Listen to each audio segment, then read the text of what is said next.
Wala raw sasantuhin at nangakong magiging patas ang Kamara sa pag-iimbestiga sa mga anomalya sa flood control projects. Yan ang pinangako ng bagong upong House Speaker na si Congressman Faustino Boji D. III.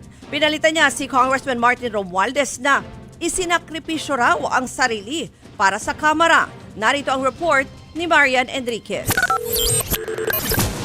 Isang malaking araw para sa Kamara ang pagbabago ng liderato, ang pagbaba ni Congressman Martin Romualdez. Today, with a full heart and a clear conscience, I tender my resignation as Speaker of the House of Representatives. The greatest act of leadership is the grace to let it go, so that this institution may endure stronger than ever before. Ang siya namang pag-akyat ni Congressman Faustino Boji D. Tinatanggap ko ng buong kababang loob ang hamon ng pagiging Speaker of the House. Bilang bagong House Speaker, baha ng problema ang haharapin ni D. Unang-una na riyan ay ang investigasyon ng Kamara sa anomalya kaugnay ng flood control projects. Masagasaan na raw ang masagasaan pero walang poprotektahan.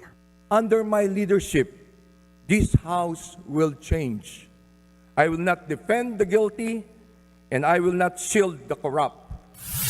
Sa pagdinig kamakailan ng Senado, kaugnay ng katiwalian sa mga proyekto, nabanggit ng contractor na si Curly Discaya ang pangalan ni Romualdez at ako Bicol Party List Representative Zaldico. Madalas daw silang binabanggit ng mga nakakatransaksyon politiko ni Curly. Ang pagkakadawit na yan ang dahilan ng pag-resign ni Romualdez. The issues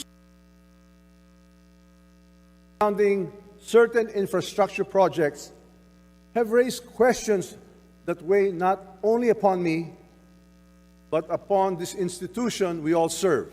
The longer I stay, the heavier that burden grows on me, on this House, and on the President I've always sought to support. Giniit naman ni Speaker D na magiging patas ang pagdinig ng Kamara. Kung meron mang mga pangalang nabanggit sa mga pagdinig na ito, may mga tamang forum para sila ay makapagpaliwanag.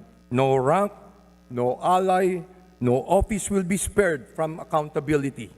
Bukod dyan, pagtutuunan din daw ng pansin ni D ang pondo para sa 2026. Bubusisiin aniya ito ng maigi. Sisiguraduhin natin na ang bawat sentimo ng paglalaanan ng budget sa bawat departamento ay tutugma sa pangangailangan ng mamamayang Pilipino.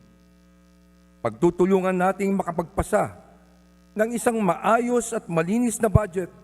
Kasabay niyan nanawagan din ang bagong House Speaker na sanay mabalik sa Kamara ang tiwala ng publiko. Nakiusap siyang bigyan sana sila ng second chance para malinis ang kanilang hanay. Sa ating pong mga kababayan, hinihiling ko po na magpatuloy tayong magmatsyag at magbantay.